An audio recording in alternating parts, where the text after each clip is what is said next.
Hello, all of you. Welcome to CSIR Life Science with RT Zoology by Rana TZ. So, today I will discuss the basics terminology of ecology. हमने starting में एक video lectures में बात किया था कि जो पूरी साइंस है, इनफैक्ट की जो बायोलॉजी है, वो पूरे टर्मिनोलॉजी पर बेस्ड है. आज हम बात करेंगे इकोलॉजी के कुछ बेसिक्स टर्म्स के बारे में कि इकोलॉजी स्टार्ट करने से पहले बेसिक्स टर्म्स को जानना मस्ट है. ओके. अभी अगर आप हमारे चैनल पे नए हैं तो प्लीज़ चैनल को सब्सक्राइब करें और शेयर भी करें और बेल आइकन को भी प्रेस करें. Let's start.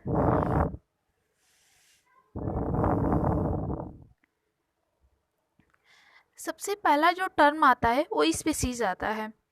तो स्पीसीज जो टर्म है मीन्स कि जो बायोलॉजिकल स्पीसीज कंसेप्ट था, इस कंसेप्ट को सबसे पहले अर्नस्ट हेमेयर ने प्रपोज्ड किया था बायोलॉजिकल स्पीसीज कंसेप्ट को. ओके.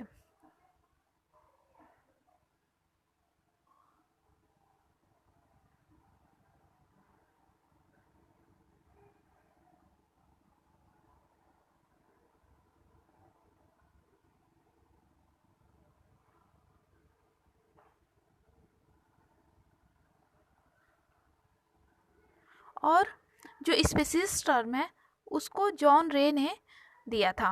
ओके. जो बायोलॉजिकल स्पीसीज कंसेप्ट था उसको अर्नस्ट मेयर ने दिया था और जो स्पीसीज टर्म था उसको जॉन रे ने दिया था.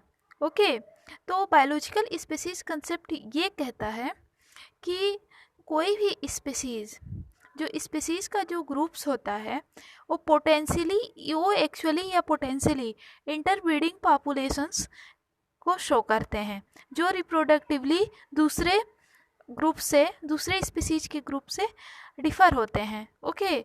मीन्स कि सबसे जो पहला जो टर्म है स्पीसीज का डिफिनेशन क्या है कि जिस भी स्पीसीज के पास इंटरब्रीडिंग की कैपेबिलिटी होगी, मीन्स जिसके पास इंटरब्रीडिंग की कैपेबिलिटी होगी और फिक्स क्रोमोजोम्स नंबर होंगे. मतलब कि जो इंटरब्रीडिंग कैपेबिलिटी का मतलब है कि ऐसा ग्रुप जो रिप्रोडक्शन करके अपने ही जैसा मेंबर्स या फिर अपने ही जैसे ऑफ स्प्रिंग्स को डेवलप कर रहा है, उसे हम स्पीसीज कहते हैं.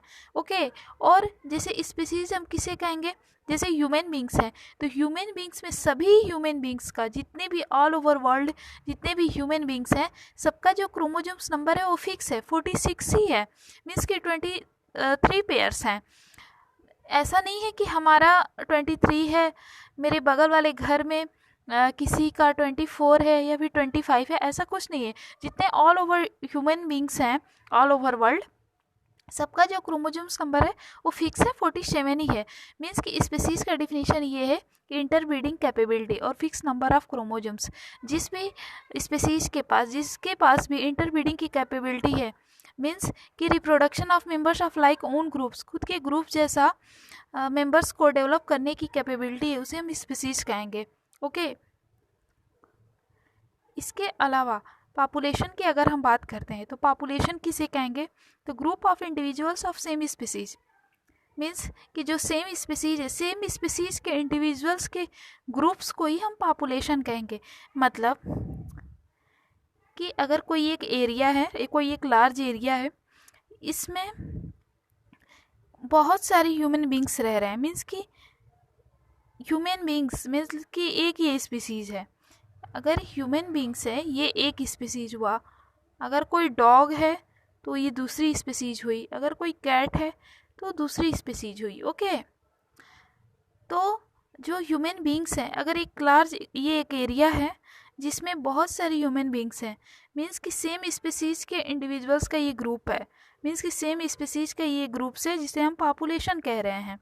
और जब कई सारे पॉपुलेशंस मिलते हैं तो उसे हम कम्युनिटी कहते हैं, यानी group of individuals of different species. इसमें ह्यूमंस की तो पॉपुलेशन थी, इसके साथ अगर हम इसमें डॉग्स की पॉपुलेशन को ऐड कर दें या कैट की पॉपुलेशन को ऐड कर दें, मीन्स कि क्या हुआ, अलग अलग स्पीसीज के इंडिविजुअल्स का ग्रुप हो गया, तो उसे हम कम्युनिटी कहेंगे.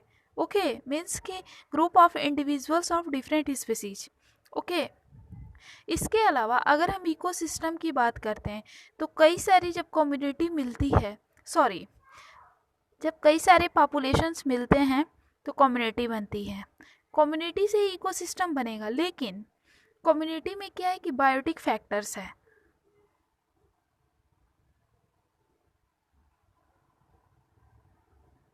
बायोटिक फैक्टर्स का मतलब क्या हुआ कि कम्युनिटी में बायोटिक फैक्टर्स है मीन्स कि जैविक कारक ही हैं सिर्फ, मीन्स कि सिर्फ हम इसमें स्पीसीज की बात करें तो स्पीसीज तो लिविंग थिंग्स है, सिर्फ लिविंग थिंग्स की हम बात करें कम्युनिटी में।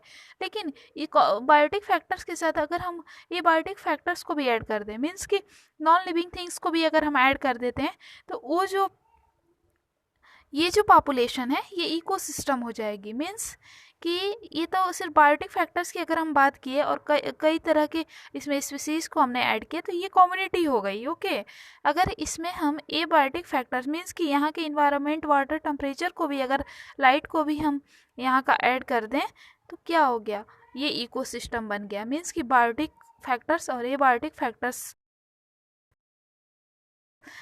ओके, इकोसिस्टम में बायोटिक फैक्टर्स आते हैं तो बायोटिक फैक्टर्स मीन्स कि उसमें प्रोड्यूसर्स, कंज्यूमर्स, डिकम्पोजर्स आएंगे। प्रोड्यूसर्स मीन्स जो ग्रीन प्लांट्स ऑटोट्रॉपिक्स होते हैं, कंज्यूमर्स मीन्स कि जो हेटेरोट्रॉप्स होंगे, हेर्बिवोर्स, कार्निवोर्स, टॉप कंज्यूमर्स।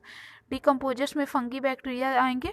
ओके, और एबायोटिक फैक्टर्स में लाइट, वाटर, टेम्परेचर, पीएच अगर ले लेते हैं वहाँ का तो एबायोटिक फैक्टर्स है मीन्स कि टोटल ये इकोसिस्टम हो गया। ओके, और जब कई सारे इकोसिस्टम मिलते हैं तो बायोम्स बनते हैं। ओके, कई सारे जब इकोसिस्टम मिलते हैं तो बायोम्स बनते हैं। मीन्स कि कोई मान लीजिए एक्वेटिक इकोसिस्टम है, फॉरेस्ट इकोसिस्टम है, माउंटेन इकोसिस्टम है, तो इस तरह के जब इकोसिस्टम बनेंगे मिलते हैं तो कोई एक बायोम बनेगा। मीन्स कि या तो टाइगा बायोम होगा, टुंड्रा बायोम्स होंगे। तो कई टोटल 6 टाइप्स के बायोम्स हैं। तो आप देख सकते हैं बुक्स में, क्योंकि यहाँ पे पॉसिबिलिटी नहीं थी सारे बायोम्स को नोट डाउन करने के लिए। तो टाइगा है, टुंड्रा है, तमाम तरह के बायोम्स हैं। ओके, तो आई होप कि ये जो टर्म्स थे इकोलॉजी के लिए आपको समझ में आए होंगे। इसके अलावा पॉपुलेशन इकोलॉजी को भी स्टार्ट करने से पहले पॉपुलेशन इकोलॉजी के लिए भी कुछ टर्म्स हैं जिस टर्मिनोलॉजी को जानना मस्ट है। तो नेक्स्ट वीडियो लेक्चर्स में हम पॉपुलेशन इकोलॉजी के कुछ टर्म्स को जानेंगे। अगर आपको ये वीडियो लेक्चर्स पसंद आए या फिर अगर आपको स्पेसिफिकली कहें कि अगर आपको समझ में आई हो तो प्लीज़ ज़्यादा से ज़्यादा लाइक भी कर दीजिएगा, सब्सक्राइब भी करिएगा और फर्दर अपने ज़्यादा से ज़्यादा फ्रेंड सर्कल में शेयर भी करिए। हैप्पी रहिए, मस्त रहिए। Thanks for watching to this. Thank you so much.